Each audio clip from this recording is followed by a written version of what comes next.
커피 브랜딩 12주차 1교시 수업을 시작하겠습니다. 오늘은 교재 47페이지입니다. 커피의 다양한 형식, 룰, 여러 가지를 살펴보았는데, 오늘은 커피 배합의 원두 사례, 배합을 이제 대부분 많이 알려져 있는 이제 커피의 사례를 살펴보고, 이제 여러분들이 이러한 그 사례를 기초로 보다 더 다양하고 또 자기만의 배합, 원두를 새롭게 만들어낼 수 있는 그러한 기초 자료로 삼기를 바랍니다. 여기서 보면 기본 원두를 기초로 보강하고자 하는 생두의 특성. 커피의 배합은 그 단점을 보강해서 또 새로운 것을 만들어내는 그러한 것을 목적으로 배합을 하게 되죠. 그래서 기본 배합에서 부족한 그러한 단점을 보강하고자 하는 생두의 특성을 가진 다양한 생두를 배합한다. 그리고 이때 배합을 위해서는 향기적인 특성, 신맛, 단맛, 쓴맛, 바디감의 정도, 일반적으로 이제 이러한 요소들이 있지만 더 자세하게 또 10가지 이내의 특성을 사전에 파악해서 그 10종목의 특성에서 부족한 부분을 보강하고자 하는 그러한 목적으로서의 커피 배합의 원두 사례입니다. 사전에 파악하고 배합해야 할 원두를 선정한다. 또 배합 비율을 결정해야 한다. 어떠한 원두를 선정할 것인가. 그리고 배합 비율은 어떻게 할 것인가를 사전에 파악하고 있어야 한다라는 거죠. 따라서 단품종에 대한 오감의 수치적인 평가 분석이 사전에 이루어져야 된다. 사전에 각각의 단종 품종에 대한 오감의 수치적 평가 분석, 이 분석이 이루어지지 않는다면 어떠한 단품종이 장점이고 단점이다라는 것을 사실 파악하지 못한다는 거죠. 단품종에 대한 그 각각의 장단점을 파악해야지만이 그 단점을 보강해 줄 수 있는 또 다른 원두를 선정할 수 있다라는 겁니다. 그래서 가장 먼저 여러분들이 커피 배합을 하기 위해서는 단품종에 대한 오감적인 수치적인 평가 분석 데이터가 있어야지 된다는 겁니다. 일반적인 데이터도 있지만 이번에 브랜딩에 사용될 원두를 사전에 오감적인 테스트를 해야 된다는 것입니다.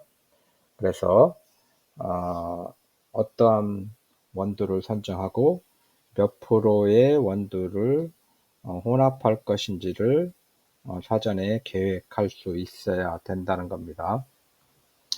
여기에서 원두 배합 사례를 보면 1종, 2종, 3종, 4종, 5종이 있습니다.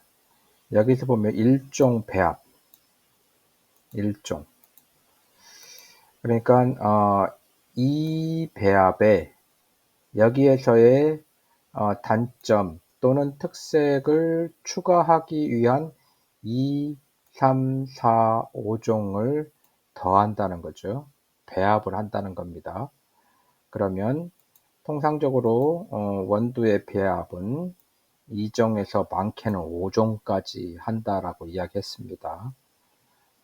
이 이상 배합한다고 해서 많이 다양한 종류를 배합한다고 해서 또 긍정적인 효과를 나타낸다라고 보장이 없고, 또 그럴수록 많이 할수록 처음에 의도하지 않은 변수들이 나타나기 때문에 최대 5종류, 기본 베이스를 포함해서 5종류를 배합하는 게 좋다라고 이야기했습니다.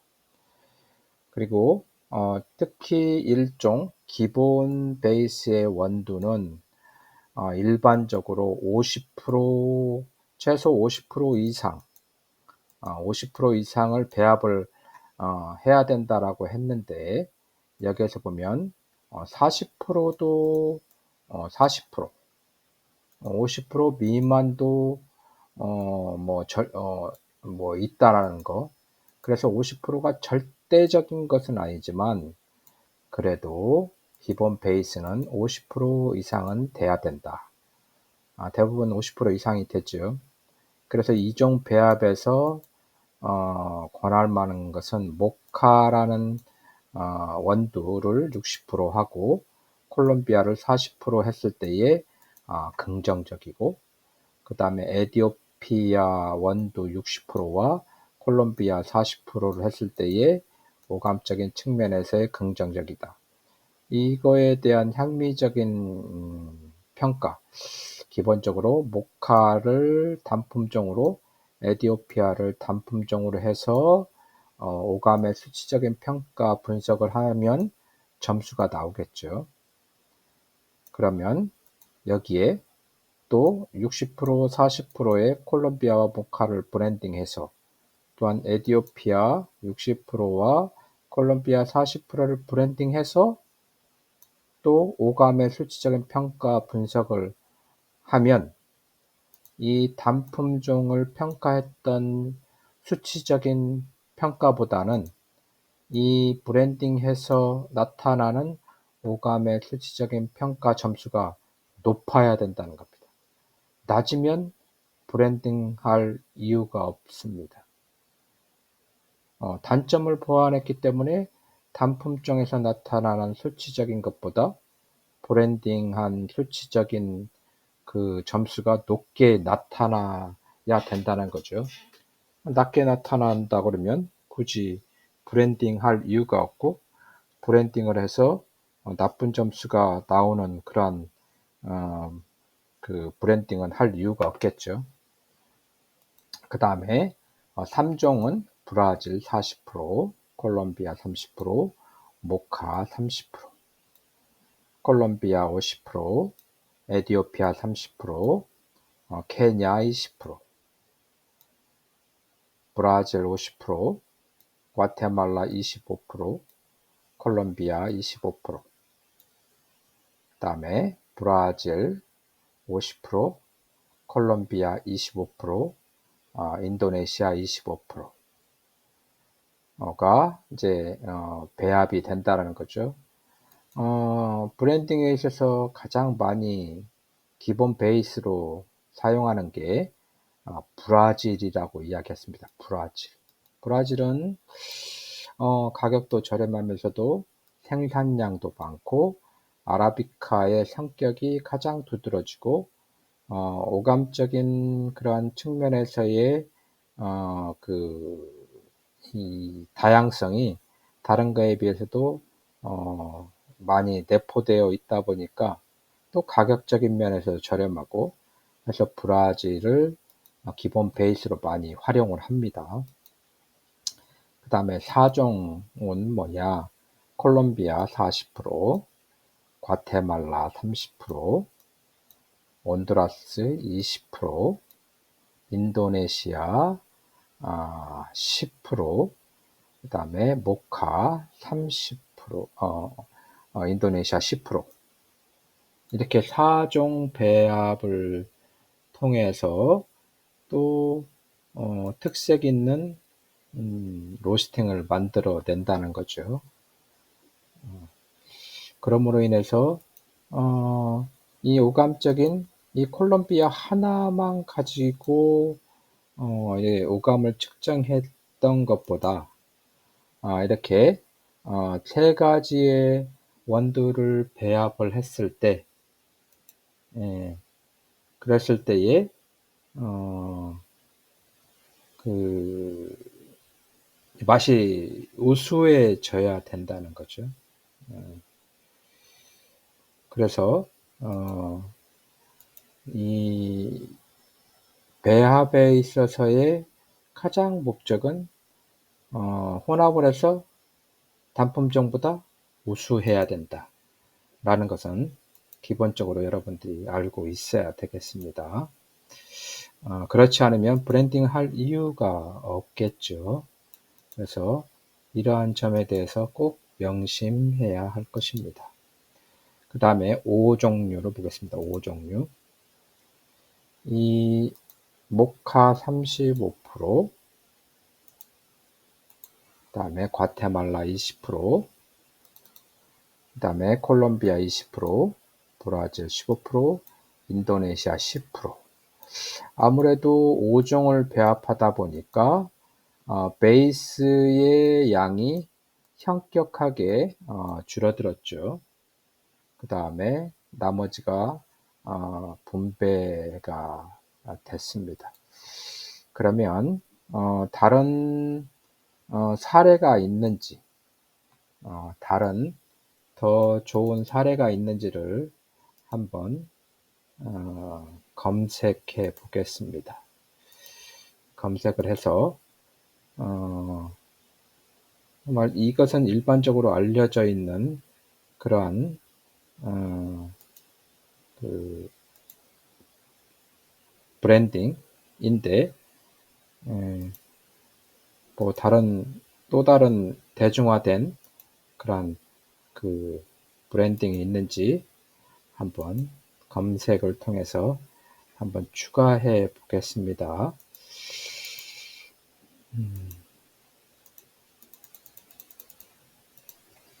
내가 챗GPT를 주로 여러분들 이제는 챗GPT를 이용해서 이제 많이 이렇게 할 수 있습니다. 그러니까 이제 이러한 챗GPT의 검색을 통해서 한번 여러분들이 많이 검색해 보기 바랍니다. 근데 이게 지금 에러가 나는 부분이 있는데 한번 커피 배합의 원두 사례, 커피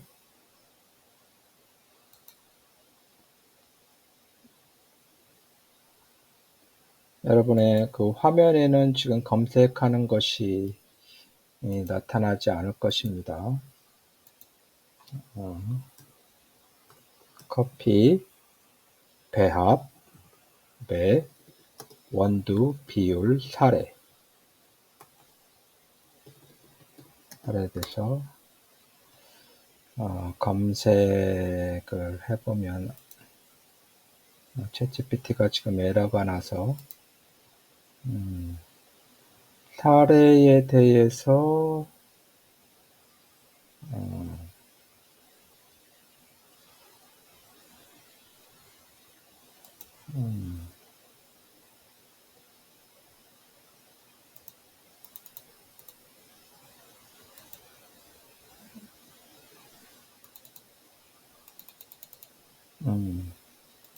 지금 에러가 나서 잘 안 되는군요. 나머지 다음 시간에 한번 검색을 해서 찾아서 한번 업데이트 하겠습니다. 다음으로는 48페이지를 한번 보겠습니다. 커피 배합의 원두 사례, 커피 배합의 원두 비율 사례. 여기는 원두 사례라고 이야기했죠. 원두, 어떤 종류의 원두가 중심이고, 커피 배합의 원두 비율. 비율이 어떤지 한번 봅시다. 기본 원두를 기초로 보강하고자 하는 생두의 특성을 가진 생두를 선정한 후 배합 비율은 배합하고자 하는 원두의 향기적인 특성, 신맛, 단맛, 쓴맛, 바디감 위에 나와 있었죠. 사전에 파악하고 있어야 배합해야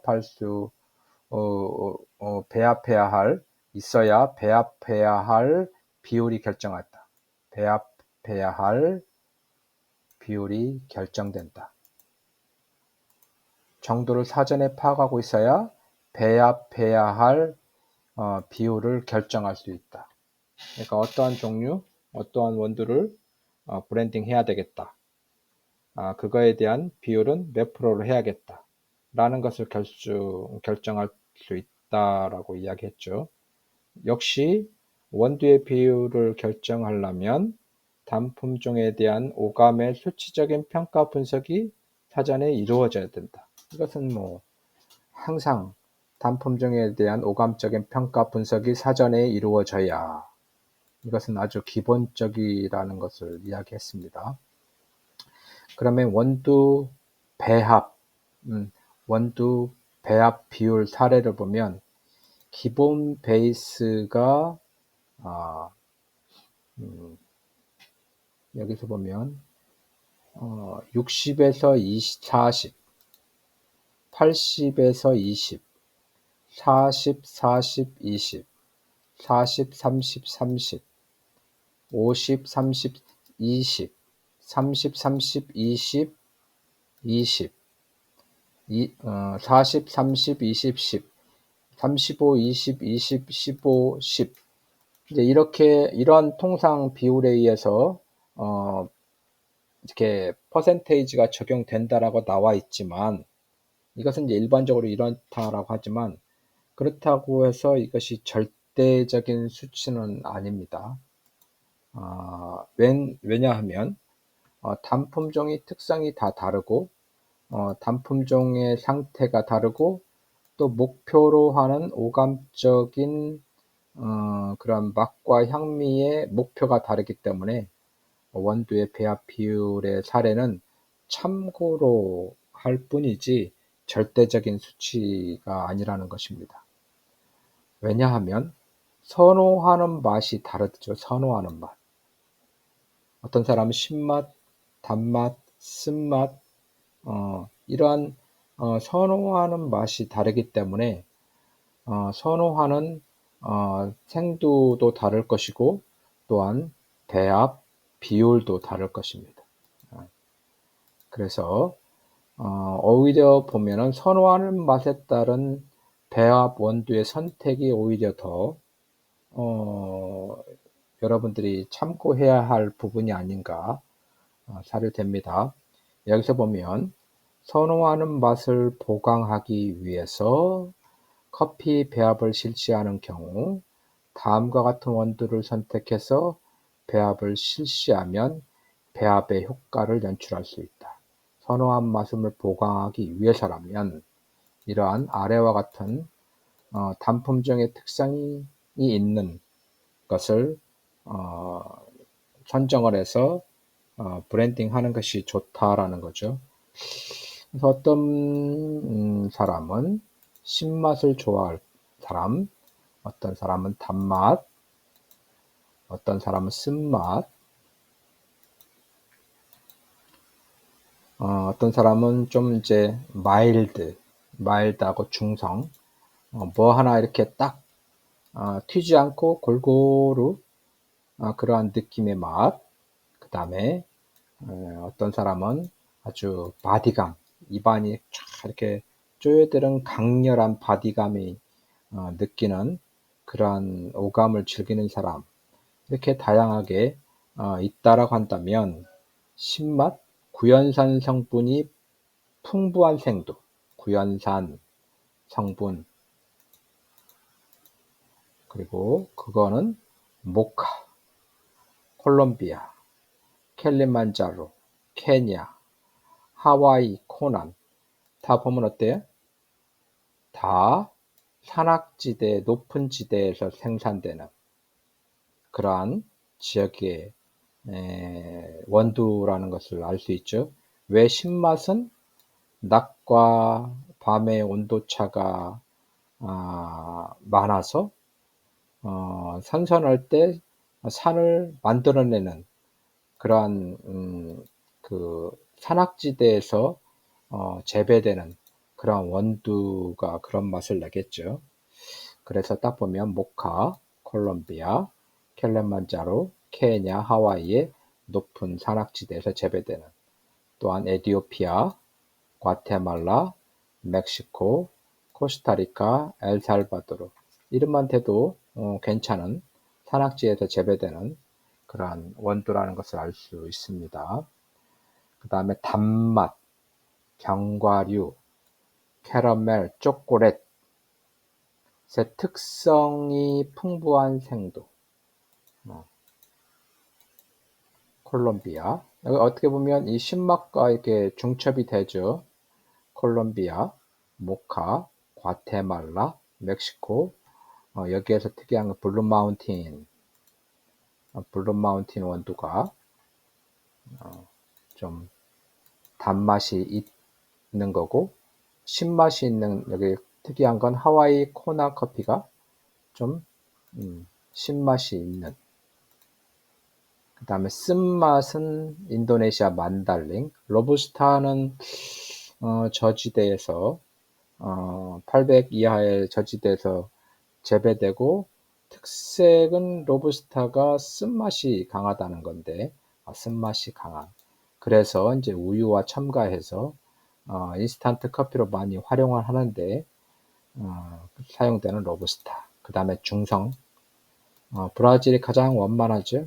엘살바도르, 혼두라스, 쿠바, 이러한 원두들이 뭐 아주 특색 있거나 아주 막 그냥 한 가지의 그 오감적인 특성을 강렬하게 나타나지 않고 골고루 커피의 향미적 오감적인 것을 나타내는 그런 커피가 브라질, 엘살바도르, 온두라스, 쿠바 원두다. 바디감, 말산 성분이 풍부한. 바디감이라고 하는 것은 무게감이죠.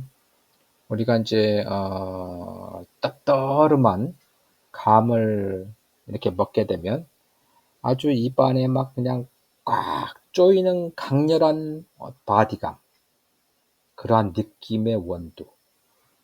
그런데 그러한 원두에는 말산이라는 성분이 풍부하더라. 그래서 말산 성분이 풍부한 원두가 무엇인가? 코스타리카, 콜롬비아, 과테말라, 부룬디. 특색 있는 게 여기에 딱 부룬디, 유독 부룬디 커피가 여기에 있습니다. 부룬디. 그래서 보면 신맛이 강한 원두의 대표적인 하와이 코나, 단맛에 또 특색 있는 블루 마운틴, 그 다음에 쓴맛의 로부스타, 그 다음에 중성적인 느낌의 브라질, 그 다음에 바디감에 나타나는 부룬디. 그래서 신맛이 강한 원두가 무엇인가? 단맛이. 뭐 이게 그렇다고 해서 뭐 한 가지만 딱 나타나지 않고 신맛도 단맛도 이렇게 여러 가지 중첩되는 그런 원두가 대부분인데, 그래도 그 중에서 어떤 맛이 두드러진가에 대한 이러한 그 원두마다의 그 맛에 대한 그 특성에 대해서 알고 있어야 된다는 겁니다. 그렇지 않으면 배합을 할 수 없다는 거죠. 그래서 첫째, 배합 원두를 몇 종을 선택할 것인가, 어떠한 종류의 원두를, 그리고 그 선택한 원두를 어떠한 배합 비율로 브랜딩 할 것인가, 그리고 선호하는 맛의 포인트를 어떤 것으로 할 것인가? 신맛으로 할 것인가? 단맛으로 할 것인가? 쓴맛으로 할 것인가? 중성적인 맛을 포인트를 잡을 것인가? 바디감을 줄 것인가? 또 다른 이런 강조하고 싶은 맛을 이렇게 나열을 해서 그에 해당되는 원두를 미리 사전에 파악하고 있는 것이 중요하다라고 할 수 있습니다. 내가 전체를 다 파악할 수 없으니 인터넷이나 사례를 중심으로 해서 그 자료를 리스트업해서 강조하고자 하는 맛에 대한 사례가 어떤 것이 있는지, 비율이 어떠한 것이 있는지, 원두가 어떠한 것이 있는지를 사전에 파악하면 브랜딩 하는데 아주 적절한 도움된 자료라고 생각합니다.